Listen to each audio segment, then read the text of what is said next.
पंखों में उड़ान मेरी अब भी थोड़ी बाकी है, सांसों में जान मेरी अब भी थोड़ी बाकी है। पंखों में उड़ान मेरी अब भी थोड़ी बाकी है, सांसों में जान मेरी अब भी थोड़ी बाकी है। और क्या हुआ जो मैं लेटा हूं मेरी अर्थी पे, ये आसमां को छूने की जिद मेरी अब भी थोड़ी बाकी है। ये आसमां को छूने की जिद मेरी अब भी थोड़ी बाकी है। हेलो सुपर लर्नर्स, इस वीडियो में मैं आपके साथ शेयर करने वाला हूं लास्ट 10 डेज स्ट्रैटेजी। मैं आपके साथ शेयर करूंगा कि लास्ट 10 दिन जो बचे हुए हैं, इंक्लूडिंग जो एग्जाम का टाइम होगा, उसमें हम अपनी स्टडी को कैसे प्लान करें। लर्नर्स, इससे क्या फर्क पड़ता है कि 10 दिन रह गए या 15 दिन रह गए हैं, हम भी काफी दिनों से पढ़ रहे हैं। इट्स ऑल अबाउट कि ये आखिरी के 10 दिनों को हम किस तरीके से मैनेज करते हैं। शायद आप अपने प्रिपरेशन के उस लेवल पे होंगे जहां पे आपने बहुत कुछ पढ़ लिया होगा, शायद आप उस लेवल पे हो सकते हो जहां पे आपने बहुत कुछ नहीं पढ़ा होगा, एंड शायद आप उस लेवल पे भी हो सकते हो जहां पे शायद आपने नहीं, इस लेवल पे नहीं हो, राइट? ओके, तो my name is Shubham Jha, an educator by choice, a memory coach and a creative learner, and in सबसे बढ़कर के तुम सबका प्यारा भाई। अगर इस चैनल पे नए हो तो चैनल को सब्सक्राइब कर लो, क्योंकि आप में से बहुत सारे ऐसे लोग हैं जो वीडियोस को देखते तो हैं बट सब्सक्राइब नहीं करते हैं। ऑल्सो इस वीडियो को शेयर करना अपने किसी एक दोस्त के साथ जिसमें आपको लगता है कि हाँ भाई, उसको ये वीडियो देखने की सख्त जरूरत है। Watch the video completely to get all the insights जो मैं आपके साथ शेयर करने वाला हूँ। लर्नर्स, मैं कोशिश करूंगा कि वीडियो बोरिंग ना हो, बट इंफॉर्मेशन देना है तो थोड़ा ध्यान ध्यान से सुनना। और एक और इम्पोर्टेंट बात कि पेपर पेन निकाल लो। अगर पिछली 15 दिन वाले वीडियो में अगर पेपर पेन निकाल के अगर नहीं लिखा था तो आज के इसमें निकाल के लिख लो कि जो जो मैं बोलूंगा वो जरूरी है, ठीक है? तो हमारे पास लास्ट 10 दिन बच गए हैं। कैलेंडर देखेंगे हम कि कौन से दिन है, नहीं है, सी एवरीथिंग। कुछ चीजों के बारे में मैं आपको बताना चाहता हूँ। Last time we talked about समस्या, अगर आपको याद होगा कि भाई ये समस्याएं हैं। आज हम डिसाइड करते हैं कि हमें ये चीजें करनी है। Let's talk about those things. मेरे हिसाब से इस पॉइंट पे आपको एक्सरसाइज लर्न करना चाहिए। तुम बोलोगे भैया आप किस एक्सरसाइज की बात कर रहे हो? वो जो हम एक्सरसाइज करते हैं उस एक्सरसाइज की बात कर रहे हो भैया, कि आप किसी और एक्सरसाइज की बात कर रहे हो? मैं बात कर रहा हूँ कि आपके बुक के अंदर जो एक्सरसाइजेस होते हैं, जैसे अगर मैं बताने जाऊं तो साइंस है, साइंस के हर चैप्टर के पीछे है, राइट, इंटेक्स क्वेश्चन एक्सरसाइज जिसको हम कहते हैं। तो अभी आपको, अगर आपने सब कुछ पढ़ लिया है, ठीक है, आपने सैंपल पेपर सॉल्व कर लिया, previous year question paper solve कर लिया है, तो आपको इनको वापस एक बार लर्न करना शुरू करना चाहिए। आई नो, मैं जानता हूँ ये बात कि इसको लर्न करना आपके लिए शायद बोरिंग हो सकता है, होता है, आई अंडरस्टैंड दैट, बट फिर भी एक्सरसाइज लर्न करो। अगर आपको बोरिंग लग रहा है तो आप क्वेश्चन लिख लो और उसको बिना देखे आंसर्स को लिखने की कोशिश करो। That will help you a lot, ठीक है? इसके अलावा, एक्सरसाइज के अलावा अगर ये भी हो गया तो इंडेक्स क्वेश्चन की तरफ मूव करो। प्रीवियस ईयर क्वेश्चन के साथ भी तुम ऐसा कर सकते हो, या फिर कोई ऐसा क्वेश्चन जिसे तुमने सैंपल पेपर में शायद गलत कर दिया था, you can try that. Learners, इसके अलावा आपको प्रीवियस ईयर क्वेश्चन सॉल्व कर लो। अगर अब तक नहीं किया है तो कर लो, और अगर कर लिया है तो ट्राई करो कि वापस करो, ठीक है? बट बिना देखे करना। प्रीवियस ईयर क्वेश्चंस वो होते हैं जो आपके बोर्ड एग्जाम में ऑलरेडी पूछे जा चुके हैं, उनको कर लेना। और मैं ये सजेशन आपको यहाँ पे भी दूंगा कि एक बार लिख के भी देख लो कि आप सही लिख रहे हो कि नहीं लिख रहे हो, क्योंकि कई बार क्या होता है ना, अगर आप में से कई लोगों से मैं पूछूंगा what is the spelling of psychology, तो आप में से कई सारे लोग बोल तो लेंगे इस बात को सही से कि साइकोलॉजी, लेकिन आप लोग लिख गलत दोगे, शायद आप पी भूल जाओगे क्योंकि वो साइलेंट था। या फिर आप में से कई लोगों को पता होगा कि हम जो बोलते हैं नाइफ, लेकिन स्पेलिंग होता है KNIF, नाइफ। ऐसे बहुत सारे वर्ड्स होते हैं। इतना ही नहीं, कुछ टेक्निकल वर्ड्स भी होते हैं जिनके स्पेलिंग्स हम गलत कर सकते हैं। पर्टिकुलरली अगर हम साइंस में बात करें तो देयर कैन बी अ जो माइक्रोब्स के नाम है, या फिर कुछ और, ठीक है, कुछ नंबर जो वैल्यू है, जैसे यूनिवर्सल ग्रेविटेशनल कांस्टेंट या फिर किसी और चीज का, वो हम भूल सकते हैं, राइट?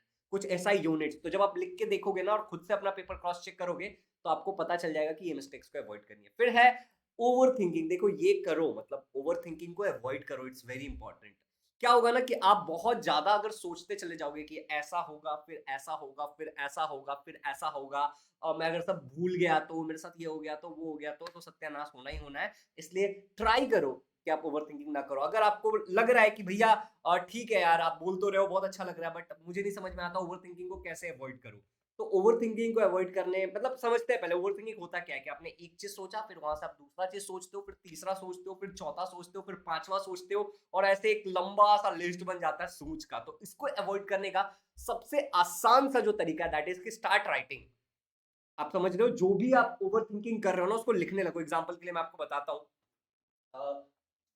कुछ अपने जीवन से आप लोगों के साथ शेयर करता हूँ। तो मेरे साथ कैसा समझते हैं कि मेरे खुद के भी एग्ज़ाम चालू है। मैं अपना बीएड परस्यू कर रहा हूँ। बीएड आप लोगों को पता है ग्रेजुएशन के बाद होता है एज़ अ टीचर, ठीक है?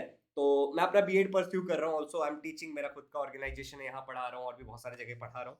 तो मेरा एग्ज़ाम था, तो मैं अपने एग्ज़ाम के लिए पढ़ नहीं पा रहा था। क्यों? क्योंकि मुझे ये वीडियो आप लोगों के लिए शूट करना था। मुझे अपने बच्चों का एग्ज़ाम लेना है, उनका पेपर चेक करना है, मुझे आपके लिए लाइव मेंटी क्विज़ेस लेना है, आपसे क्वेश्चन प्रैक्टिस करवाने हैं, बहुत सारी चीज़ें हैं, right? There are lot of thing और मैं सोच रहा हूँ कि ये ज़्यादा ज़रूरी है।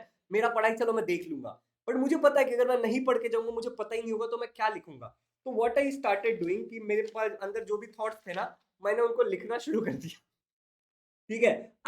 मैंने उन सब चीज़ को लिखा जो-जो मुझे लग रहा था और फिर मैंने चीज़ों को ऑर्गेनाइज़ किया, ठीक है? कुछ चीज़ों को मैंने डेलिब्रेट कर दिया, जैसे मुझे लगा कि हाँ, ये कुछ ऐसी चीज़ें हैं जो नीलिमा मैम कर सकती हैं, तो नीलिमा मैम को बोल दिया करने के लिए। और कुछ और चीज़ें जो मुझे लगा कि कोई और है जो मेरी टीम में है, जो काम कर सकता है, तो मैंने उसको दे दिया। फिर मैंने अपने किसी नियर एंड डियर वन से एक बार हल्की-सी बातें कर ली, किसी और टॉपिक पे, इस टॉपिक पे नहीं, ठीक है? किसी और टॉपिक पे और फिर आई वाज़ फाइन और मैं बैठ कर के 3 से 4 घंटे लगातार पढ़ा हूँ मैंने इस वीडियो को शूट करने से पहले। Are you getting it? तो जब भी आप ओवरथिंकिंग करो तो लिखो, लिखो, लिखो, लिखो, जो-जो समझ आ रहा है ना, क्योंकि लिखोगे ना तो एक थॉट पे ज़्यादा फोकस कर पाओगे। ओवरथिंकिंग में क्या होता है, एक थॉट से तुरंत दूसरे पे जंप करते हैं हम और भयानक आता है। तो क्या करो तुम ना, लिखना शुरू करो। The moment you will start writing, आप ना एक-एक चीज़ को लिख दोगे, फिर उसको रीड करो, "ए, क्या मजाक लिख रहा हूँ मैं, ये फालतू चीज़ें।" Now organise your thought and start doing work. Simple है। ओवरथिंकिंग से परेशान हो, लिखना शुरू करो, दैट्स द ओनली सॉल्यूशन मेरे हिसाब से। चलिए, और भी सॉल्यूशन अगर किसी और के लिए कुछ काम करता है तो कमेंट्स में मेंशन कर देना, जिससे हमारे सुपर लर्नर्स की हेल्प हो जाए। इसके अलावा क्या करो, खाना-पीना, सोने का खास ध्यान रखो। मैं क्यों कह रहा हूँ ये? क्योंकि देखो बेटा, हेल्थ इज़ वेल्थ। आप बहुत मेहनत करोगे लास्ट 10 डेज़ में और अगर आपकी तबीयत ठीक ना रहे तो मैं भगवान ना करे कि ऐसा हो, लेकिन मैं चाहता हूँ कि आप लोग अपने खाने का ओवर ईट मत करो टेंशन में, कम मत खाओ टेंशन में, ठीक है? सही से खाओ।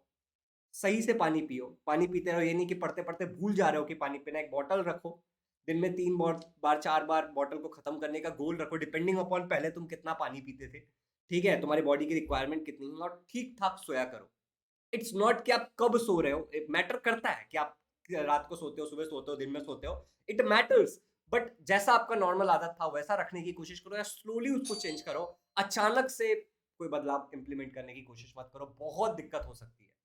वीडियो पूरा देखना है क्योंकि ऐसे बहुत सारी इंपॉर्टेंट चीजें जो आप शायद गलती कर सकते हो और मैं इस वीडियो में किसी पॉइंट पे बोल दूं, नेचुरली अंदर से आ जाए। काफी सालों से मैं पढ़ा रहा हूँ लर्नर्स को, तो प्लीज मेक श्योर करो कि पूरा देखना है। जो करना है डिसाइड कर लो, कर लिख दिया मैंने वहां पे, ओ भूल गया मैं। तो जो करना है वो डिसाइड कर लो भाई। इस बात से मैं क्या बोलना चाह रहा हूँ कि जो करना है वो डिसाइड कर लो। और बाद में मैंने और क्या लिखा, और कुछ नहीं। इन द सेंस मैं बोलना चाह रहा हूँ कि अगर ये जो टाइम है जो मैं अभी आपको आगे फ्रेमवर्क देने वाला हूं, उसी में आप इस बात को डिसाइड कर लो कि क्या आप ग्रेविटेशन पढ़ने वाले हो या नहीं पढ़ने वाले हो। क्या आप एनिमल क्लासिफिकेशन पढ़ने वाले हो या नहीं पढ़ने वाले हो, क्या फाइनेंशियल प्लानिंग पढ़ने वाले हो या नहीं पढ़ने वाले हो। डिसाइड इट राइट नाउ, बाद में डिसाइड नहीं करना है, क्योंकि अब 10 दिन बचा, अब डिसीजन लेने का टाइम आ गया कि ये करना है या नहीं करना है। और अगर करना है इस चीज को तो इस 10 दिन में उसको कवर कर लेना है, क्योंकि एग्जाम से पहले हम रिवीजन ही करने वाले हैं बहुत सारा। आई होप कि ये पांचों पॉइंट तुम्हें समझ में आ गया होगा। ये एक यूनिक बात थी जो इस वीडियो के बारे में है। अगर इसके आगे अपना 15 दिन वाले अगर स्ट्रैटेजी को आप फॉलो कर रहे हो तो वीडियो को आप स्किप भी कर सकते हो। और अगर आपने पहले नहीं देखा या फिर आपको लगता है कि नहीं भैया कुछ और इंपॉर्टेंट सा हो सकता है, तो you should watch this video. But मुझे नहीं पता, नेचुरली कुछ और भी अंदर से निकल सकता है, तो आप थोड़ा भगा भगा के भी देख सकते हो। It's up to you.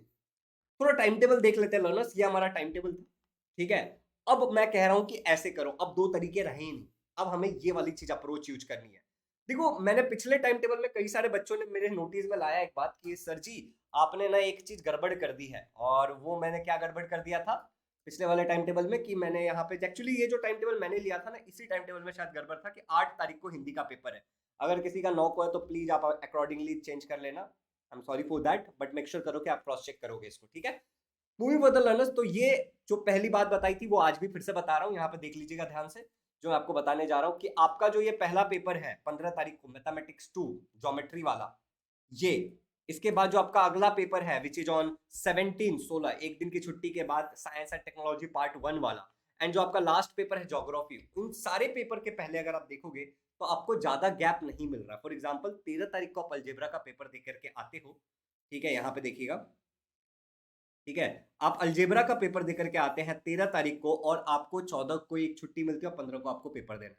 फिर 15 को आप आएंगे पेपर दे करके, ठीक है, 16 को एक छुट्टी मिलेगी, 17 को आपका अगला पेपर है एंड फिर सिमिलरली 23 को आप पेपर दोगे और 24 को छुट्टी और 25 को एक दिन का गैप है। तो हमें मेक श्योर करना है कि इन पेपर्स की तैयारी हम ज्यादा से ज्यादा अभी कर ले, हम डिसाइड भी कर ले कि इसमें हमें क्या पढ़ना है और क्या नहीं पढ़ना है। इसमें तो कंफर्म डिसीजन लेना ही लेना है, इसमें तो कोई चॉइस ही नहीं है। तो लर्नर्स मूविंग फर्दर हम करेंगे क्या, ज्योमेट्री, साइंस एंड ज्योग्राफी, ये तीनों सब्जेक्ट को हम अभी जितना ज्यादा से ज्यादा पढ़ सकते हैं इन 10 दिनों में भी हम पढ़ के ले लेंगे। ज्यादा से ज्यादा पढ़ोगे, इट्स इंपॉर्टेंट। मैं इसको लास्ट 30 डेज से बोलते आ रहा हूं, जब से टाइम टेबल आया तब से मैं ये बात बोलते आ रहा हूं। ये तुम्हें, जो लोग नहीं फॉलो कर रहे हो और तुम अगर फॉलो कर रहे हो तब तुम्हें अंतर समझ में आएगा उस टाइम में जो प्रेशर होगा। तो ये हमारा फेब का महीना चालू है। इस महीने में से कुछ दिनों को मैं अब गायब कर देता हूं, इंक्लूडिंग सैटरडे तक। आज 19 तारीख है जब मैं वीडियो बना रहा हूं। मैं एक और ऐसा ही वीडियो बनाऊंगा आपके रिमाइंडर के लिए लास्ट 7 डेज, तब थोड़ी सी चीजें और गायब हो जाएंगी।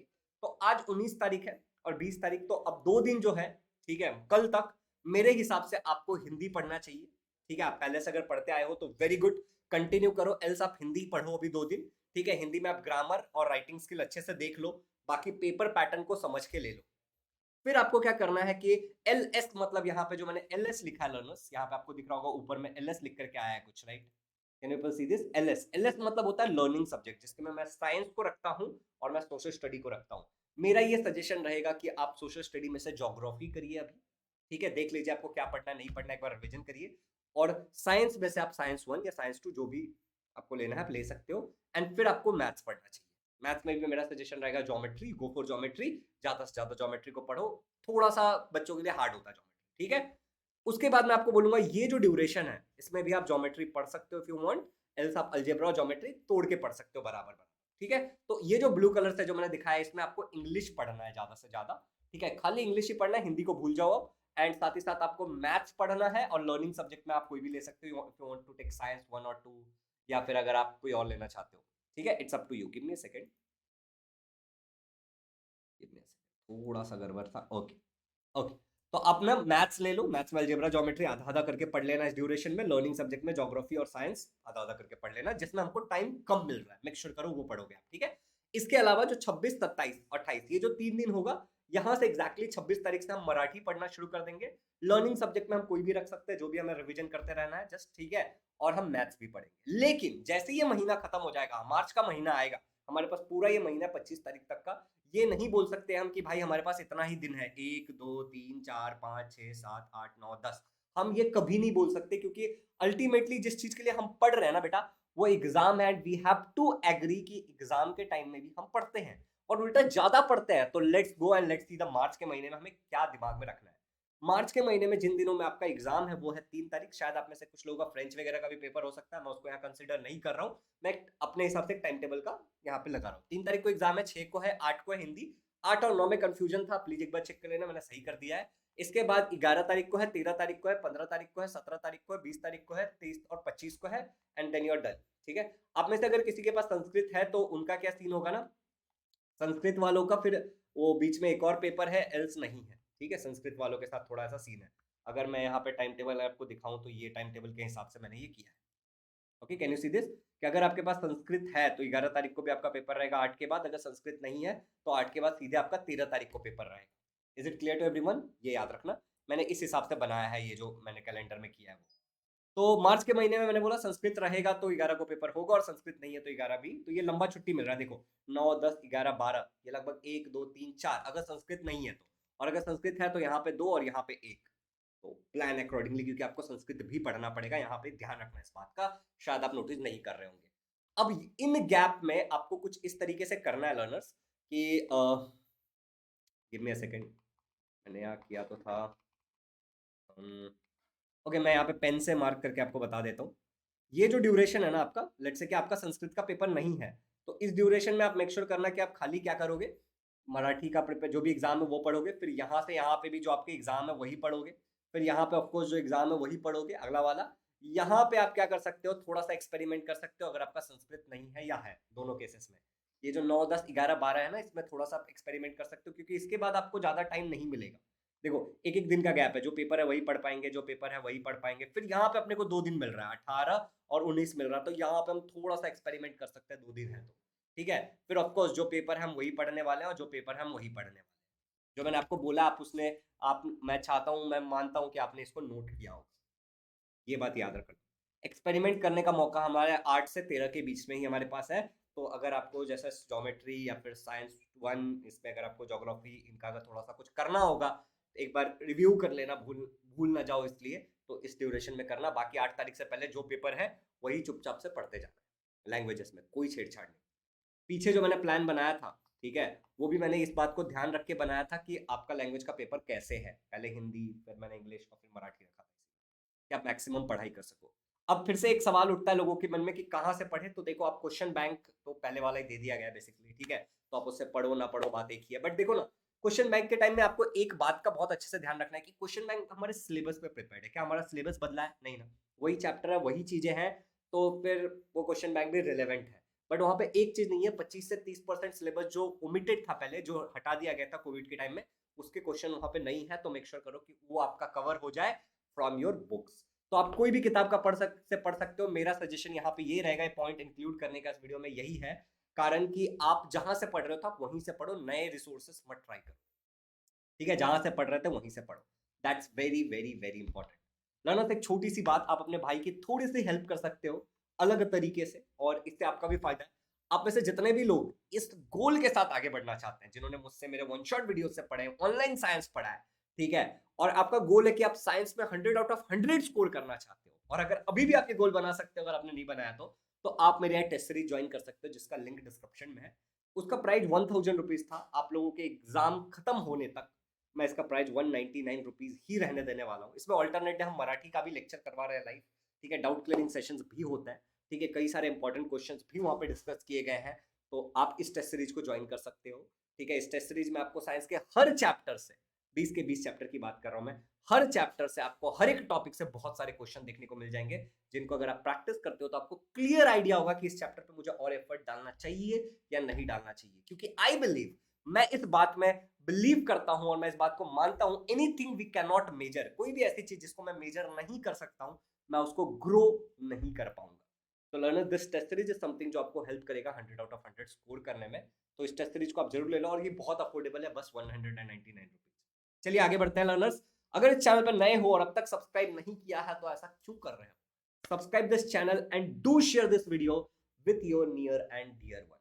छोटा सा टारगेट है भाई का, 500 लाइक्स का, उसको पूरा कर दो। And thank you so much, have a good day, happy learning.